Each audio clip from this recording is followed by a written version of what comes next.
हिंदू धर्म से आस्था रखने वाले लोग जो हिंदू हैं, जो इस हिंदुस्तान की धरती पर हैं, वो राम लला का विरोध क्यों करते हैं? हम तो यही इस नज़रिए से देखते हैं, वो सच्चे सनातनी उसको मानते हैं या क्या कहते हैं उसको? आज पाठ के लिए आदमी सभी नीतियों का प्रयोग करता है जी। लेकिन हमें एक गौरव है कि हमारे देश में बहुत प्रधानमंत्री हुए। जी जी। बहुत अच्छे शिक्षित भी हुए जी। बहुत अच्छे हुए हैं जी। इसमें कोई संशय नहीं है। लेकिन जो प्रधानमंत्री अपने आदमी में रहे और ठीक है, आध्यात्मिक से पूरा है, कोई ऐसी बात नहीं है और हर वर्ग के लोगों को देखना था। ताको प्रभु दारुण दुख दे ताकि मति पहले हर ले।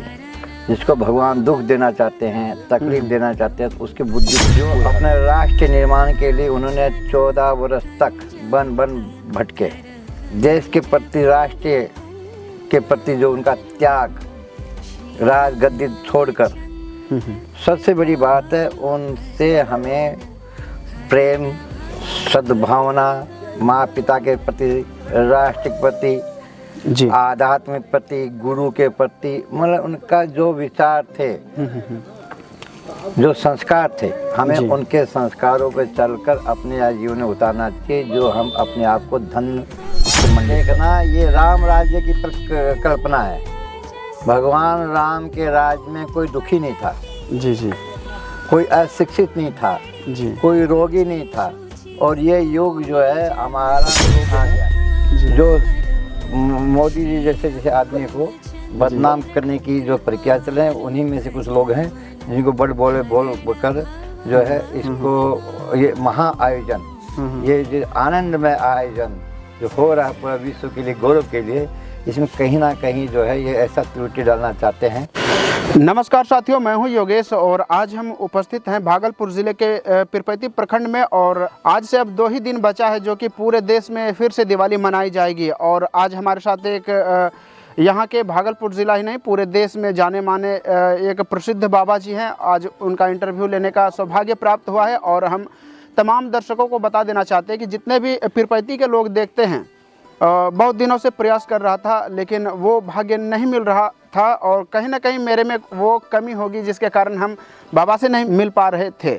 आज हमारे साथ बाबा जी हैं। आज हम बात करेंगे अयोध्या के ऊपर और अयोध्या में जिस तरीके से धूमधाम से राम जी का स्थापना होना है उस विषय पर बात करेंगे। बाकी यहाँ जो है मिनी अयोध्या तो कह ही सकते हैं, क्योंकि यहाँ पर भी बताया जा रहा है कि 11,000 दीपक का जो प्रज्वलन है वो होना है उसी दिन। तो इन सभी बातों पर चर्चा करेंगे। हम जानना चाहेंगे बाबा से। सबसे पहले बाबा, आपका बहुत बहुत स्वागत है हमारे केवल भारत टीवी समाचार में। आपका भी बहुत बहुत साधुवाद और आपके दर्शकों को भी बहुत बहुत साधुवाद, शुभकामनाएं।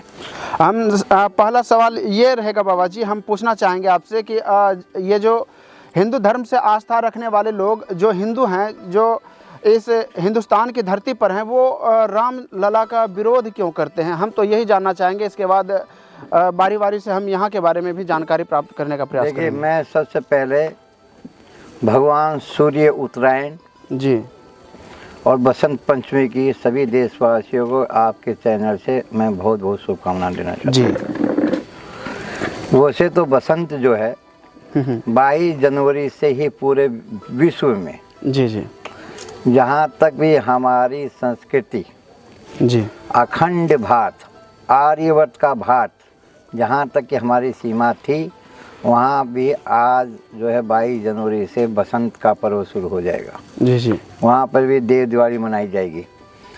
रही बात है विरोध जी, भगवान तुलसीदास ने लिखा, ताको प्रभु दारुण दुख दे ताकि मति पहले हर ले। जिसको भगवान दुख देना चाहते हैं, तकलीफ देना चाहते हैं, तो उसकी बुद्धि पूरा हर लेते हैं। तो ऐसे जो है भगवान के विरोधी जी, चाहे वो रावण के वंशज के हों, चाहे कंस के वंशज के हों, या असुरों की औलाद हो जी, अगर उनके दिमाग में उनने भगवान ने ऐसी कुमति का वास कर दिया है जी, जिसके से अपने वचनों से अब शब्दों का जी प्रयोग करके ये एक बहुत ही अपने आप को कलंकित करना और ये हमारे भारत की संस्कृति को कलंकित करना, ये दुर्भाग्यपूर्ण है जी। इन लोगों को किसी भी तरह की मिथ्या नहीं करनी चाहिए। राम हमारे आराध्य थे, हैं और रहेंगे जन्म जन्मान तक। भगवान राम से हमें शिक्षा लेनी चाहिए। जी जी जी। सबसे पहला उन भाइयों का प्रेम, त्याग, जो अपने राष्ट्र निर्माण के लिए उन्होंने 14 वर्ष तक वन वन भटके। माता सती, जी जी, सीता स्वरूपनी भगवती जो है, और अपने भाई लक्ष्मण को लेकर जो उन्होंने वन वन भटके। भरत जैसा भाई जी नहीं होना है, न होगा, उसका त्याग। तो ये भाइयों का प्रेम, जी, देश के प्रति, राष्ट्र के प्रति जो उनका त्याग, राज गद्दी छोड़कर, सबसे बड़ी बात है उनसे हमें प्रेम, सद्भावना, माँ पिता के प्रति, राष्ट्र के प्रति, जी, आध्यात्मिक प्रति, गुरु के प्रति, मतलब उनका जो विचार थे, जो संस्कार थे, हमें जी। उनके संस्कारों पर चलकर अपने जीवन में उतारना चाहिए, जो हम अपने आप को धन से मंडित कर सकते हैं। जी, जैसे भाई के बारे में बोले बाबा, तो कुछ लोगों का कहना है कि अगर वो सच्चे भाई थे, 14 वर्ष वनवास गए थे, जब खड़ाओं का पूजा कर रहे थे भरत, तो वहाँ से आने के बाद उनको तो राजगद्दी उन्हीं को दे देना चाहिए। कुछ विरोधी ऐसा भी बोलते हैं, गिने चुने लोग, तो उसको क्या कहना चाहेंगे आप? हमारे यहाँ एक परंपरा है जी, जो भी है, चाहे संत समाज में हो, जी जी, या अखाड़ा परिषद में हो, या परिवार में जो बड़ा होता है और उसका पिताजी जो है, जी, उस मालिक उस पन से हट जाता है या समाधि ले एक्सपायर कर जाए, जी, तो बड़े घर के बड़े लड़के को ही उसका दायित्व निभाया जाता है, उत्तराधिकारी बनाया जाता है। तो ये एक सिस्टम है क्या। और उन्होंने, आप देखना, ये राम राज्य की कल्पना है। भगवान राम के राज्य में कोई दुखी नहीं था, जी जी, कोई अशिक्षित नहीं था, जी, कोई रोगी नहीं था। और ये युग जो है हमारा आ गया है, जी, ये हमें त्रेता युग जो है, जो है शुरू हो गया, समझ लो। कलयुग में जो है त्रेता युग, तो ये राम राज्य है। अब ये भगवान राम जो है 22 तारीख को स्थापित होने के बाद में हमारे भारत की एक अलग तस्वीर बदलेगी और राम राज्य का राज होगा, इसमें कोई संशय नहीं। वो तो दिख ही रहा है, पूरे भारत राम राम हो गया है और हर जगह भगवा भगवा दिख रहा है। आप ये देखिए 2014 से जी, लोगों के अंदर में एक आध्यात्मिक क्रांति आई है। जी जी जी, हमारे ऋषि मुनि तपस्वी महात्मा चाहे हो, जो अपने आध्यात्म से भी जो है समाज को जागृत कर रहे हैं। शिक्षा चिकित्सा पे भी जो सरकारें जोर दे रही हैं, नहीं। और आज प्रमाण है 2020-21 में जिस स्थिति से भारत गुजरा था, कोरोना जैसी महारोग बीमारी से, और हमारा भारत जो है पूरे विश्व का नेतृत्व किया मेडिसिन देकर। जी, ये कोरोना रहा, ये राम राज्य नहीं है तो क्या है कि हम और आने वाले समय में हमारा भारत पूरे विश्व का प्रतिनिधि रूप निभाएगा, करेगा। उसमें कोई संशय नहीं है। एक सवाल मन में आ रहा है बाबा, जैसे शिक्षा के बारे में आप बात किए, तो शिक्षा के बारे में पहले की जो शिक्षा थी, गुरु जो दिया करते थे शिष्य को, वो शिक्षा और अभी के शिक्षा में क्या अंतर है, हम जानना चाहेंगे। क्योंकि अभी के शिक्षित लोग कहते हैं कि भगवान थे ही नहीं, ये आडंबर है, ये ढोंग है, तो उसको किस नज़र से देखना चाहेंगे? जी, मैं कहता हूँ पहले गुरुकुलें होती थी। जी, गुरुकुल में जो है ऋषि मुनियों के आश्रम गुरुकुल होती है। राजा जो वहाँ का था वो उनका प्रतिनिधि रूप करता था। जी, वहाँ की व्यवस्था को जो है वो करता था, जिससे हम आध्यात्मिक नहीं, अनेक प्रकार की शिक्षा, अस्त्र शस्त्र की भी शिक्षा देते थे। जी, हर आदमी अपना बचाव कर सकता था। आज हमारी बहन बेटियों को शिक्षा है, जी, लेकिन उनको आत्मरक्षा करने की शिक्षा नहीं है। शिक्षित है पर सुरक्षित नहीं है। सुरक्षित नहीं है जी, क्योंकि उनको आत्मरक्षा नहीं कर सकती ना। तो वो विज्ञान को देखे, विज्ञान तो कहाँ से आया, वेदों से विज्ञान आया। जी, जी। आप जो ये फ्लाइट चला रहे हैं, पहले विमान थे, विमान। जी, क्या समझे, हमारे ऐसे वेद होते थे जो दवाई से जो ऑपरेशन कर देते थे। जी, और तंत्र मंत्र से भी कुछ हो जाया करता था। ये सब तो वहीं से आया है। जी, और अगर ऐसी चीजें, तो कोरोना के समय में हर आदमी मंदिरों में क्यों खड़ा था? आज भगवान के कारण पूरा भारत सुरक्षित रहा। जी जी जी। क्या समझे जी तो आप नहीं, आप कहाँ जो ये कहता है कि हम मानते नहीं हैं, वो भी कहीं ना कहीं मानता है। जी। हमने बहुत से लोगों को देखा है कि घर में अगर 10 आदमी हैं तो चलो 2 आदमी नहीं मानते, लेकिन 8 आदमी भगवान की पूजा करते हैं। किसी का पति नहीं करता तो किसी की पत्नी दिन में पूजा में लगी रहती है। तो किसी न किसी के माध्यम से उसका जीवन संचार हो रहा है। और ये मिथ्या है कि हम भगवान को नहीं मानते, भगवान के प्रति हमारी आस्था नहीं है। उसमें भी अगर वो ऐसा कह रहा है, उसमें भी उसकी आस्था है। वो दिखावे के लिए कुछ भी बोल दे। बहुत से लोग हैं जी तो जाएंगे मुंडन कराने के लिए, तिरुपति जाएंगे, कोई कहीं जाएगा और कहीं बौद्ध धर्म में जाएगा, वहाँ कपड़ा बांटेगा और कहेगा कि वो एक नहीं हॉस्पिटल की जरूरत है। जो हॉस्पिटल है उसकी सुरक्षा तो कर लो पहले। हाँ, कुछ लोग बोलते हैं कि मंदिर का पूरा निर्माण हुआ नहीं है और रामलला को इसमें बैठा रहे हैं, प्राण प्रतिष्ठा स्थापित कर रहे हैं। शास्त्र के अनुकूल है जी। हमें कहीं ना कहीं हमसे उत्सुक हुआ है जी। क्या हमारे जो शंकराचार्य वगैरह हैं, नहीं समझे जी जी, उनसे हमें निर्णय लेना चाहिए, उनका पालन करना चाहिए कि आज शंकराचार्य बहुत बड़ा पद है, उसको हम इग्नोर नहीं कर सकते जी। अगर उनका अपमान कहीं हो रहा है किसी की त्रुटि से, और कोई लोग कहते हैं कि ये जो है मतलब कि संस्था जो है जी जी, रामानंदाचार्य का है, तो वही रामानंदाचार्य एक संस्था है जो है ये निर्मोही अखाड़ा है। जी जी, तो साधु संतों का है, तो उसमें साधु संतों के काम में गृहस्थी का क्या काम है?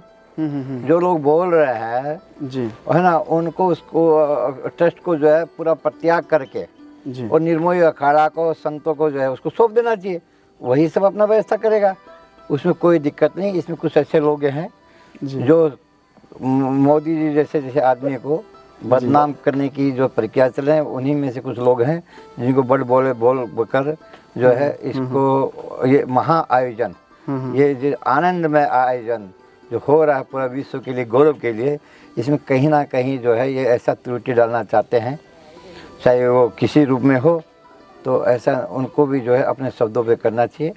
और ये संतों की माया है, संतों की चीज़ें है। अखाड़ा निर्मोही अखाड़ा काफ़ी वर्षों से जो है उनका पूजा पाठ किया है, तो इन निर्मोही अखाड़ा को जो है रामानंदा को जो पंथ को जो है इसको दे देना चाहिए।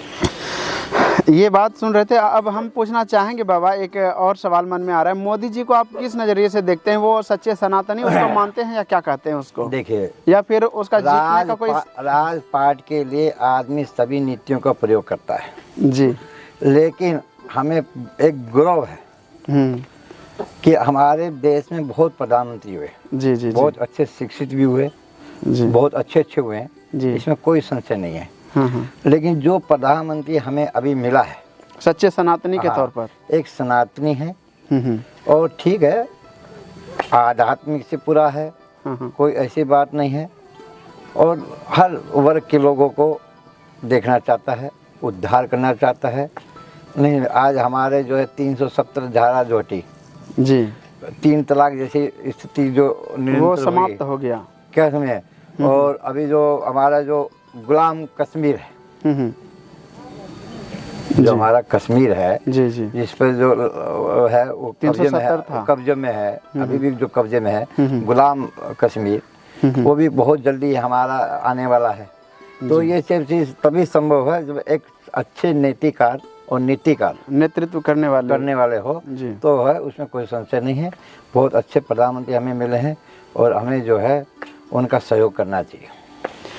बाकी जितने भी हमारे दर्शक देख रहे थे, मैं तमाम दर्शकों को बता देना चाहता हूं कि जिस तरीके के पक्ष विपक्ष के लोग थे उन सभी बातों पर चर्चा हुई और बाबा बताए। अब हम जानना चाहेंगे बाबा कि आज का जो ये आयोजन रखा गया है, 2 दिन बचे हैं प्राण प्रतिष्ठा को लेकर के, स्थापित हो जाएंगे राम जी, ये कहीं ना कहीं मिनी अयोध्या तो कह ही सकते हैं। ये झारखंड से सटा एक पीरपैती है, भागलपुर जिला, इसके बारे में क्या कहना चाहेंगे? बाबा योगीवीर पहाड़ 3000 वर्ष पुराना पहाड़ है जी, और बाबा जो योगीवीर थे वो बहुत ही महासिद्ध पुरुष थे। 300 साल पहले उन्होंने जीव समाधि ली, यहाँ जीव समाधि है, आप उनका दर्शन करवाना जी। और वहाँ एक इमली का पेड़ है, वो भी कम से कम कई हजार वर्ष पुराना लोग बताते हैं, अभी भी हैं। हाँ जी। आज भी मनोकामना के लिए वहाँ ईंटा पत्थर ला के वहाँ बांधते हैं। तो अभी हमने पिछले साल जो है समाधि के 300 स्वर्ण में महोत्सव मनाया था जी जी, और यहाँ भारत के ऐसा कोई साधु नहीं है जो यहाँ आए सभी साधु संत आए थे जी और पूरे भारत से विद्वान लोग आए थे। और यहाँ कम से कम प्रतिदिन जो है 50,000 से लाख आदमी की प्रतिदिन भीड़ रहती थी। जी जी जी। लाखों आदमियों ने यहाँ भंडारा प्राप्त किया है और बहुत भयंकर विशाल शोभा यात्रा निकली, कलश यात्रा निकली जी। तो हमने ये मनाया। तो ये पहाड़ जो है आज से नहीं, बहुत प्राचीन काल से है। यहाँ 18 भुजा की दुर्गा है, जो भारत में 2 जगह है, या तो सापुतारा, नासिक से 72 किलोमीटर दूर सापुतारा की जगह है, जहाँ 18 भुजा की दुर्गा का स्थान है, जो महाराज राजश्री महिषासुर का वर्धन किया था। और यह यहाँ पर है। ये बाबा महादेवनाथ जी की कृपा से, उनकी कल्पना और उन संकल्प से उन्होंने तंत्र विधि के अनुसार 18 भुजा का बनाया। तो इसमें सबसे बड़ी खासियत क्या है, माँ के 18 भुजा है। जी जी जी। 10 हमारे 18 महाविद्या होती हैं हमारी, जो है जो 10 महाविद्या तंत्र की और 8 जो है श्री महाविद्या। तो 18 महाविद्या का स्वरूप माँ राजेश्वरी है। यहाँ पर करोड़ों आदमी का, मेरे को 15 साल से ऊपर हो गया, 15 साल के अंदर में कम से कई लाखों आदमियों का कल्याण हमने यहाँ देखा है कि भूखा आता तो उसको भोजन मिलता है, नहीं वस्त्र आता तो नहीं वस्त्र मिलता है, पुत्र की कामना से आता तो पुत्र भगवती देती है, नहीं हमें निर्धन को जो है धन देती है, कोड़ी को काया देती है। तो मतलब साक्षात चमत्कारी स्थल है।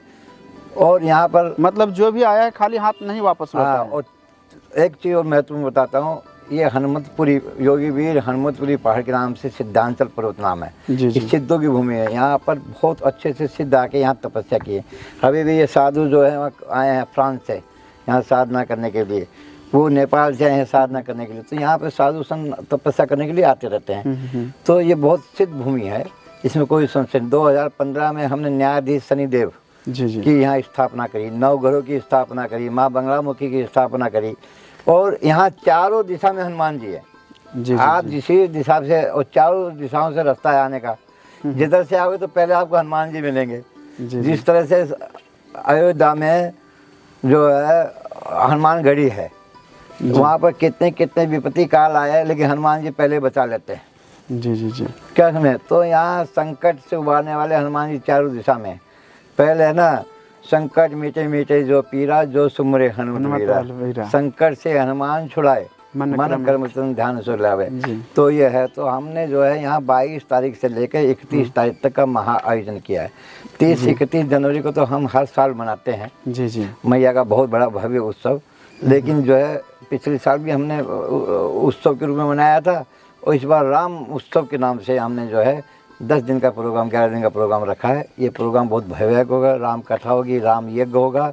22 तारीख को भव्य शोभा यात्रा निकलेगी और 22 तारीख को 5:15 बजे 11,000 दीपक भगवान राम को अर्पण किए जाएंगे। ये ऐसा हमने प्रोग्राम जो है यहाँ के योगीवीर परिवार के जो सदस्य लोग हैं, है ना, हम लोगों ने मिलकर एक जो है सामूहिक बैठ के इस प्रोग्राम को अंजाम देने का निर्णय लिया है। और मैं आपके माध्यम से कहना चाहता हूँ कि जितने भी क्षेत्र के लोग हैं जी, क्योंकि काशी में तो हर लोग अभी जाने की संभावना नहीं है। अयोध्या में बहुत काफ़ी भीड़ है, अभी महीना 20 दिन बाद में जाना चाहिए। लेकिन आपको अगर अयोध्या जाना है तो यहाँ पर योगी पहाड़ पर जरूर पहुँचें और एक दीपक अपने नाम से जलाकर भगवान को अर्पण जरूर करें। निश्चित आपकी मनोकामना पूर्ण होगी। जय श्री राम, भारत माता की जय, वंदे भारत मातरम, जय बाबा योगी वीर। चलिए बाबा, आपसे बात करके बहुत अच्छा लगा। और मैं तमाम दर्शकों को बता देना चाहता हूं कि 22 तारीख का जो सफ़र है यहाँ का, वो भी दिखाने का प्रयास करेंगे। 11,000 दीपक जो जलाए जाएंगे, वो जगह कौन सा रहेगा, उन सभी बातों को दिखाएंगे, उन सभी जगह को दिखाएंगे। बाकी फ़िलहाल खबरों में बने रहने के लिए आपको बहुत बहुत धन्यवाद। हमारे चैनल को सब्सक्राइब कीजिए ताकि आप लोगों को नेक्स्ट अपडेट देते रहें।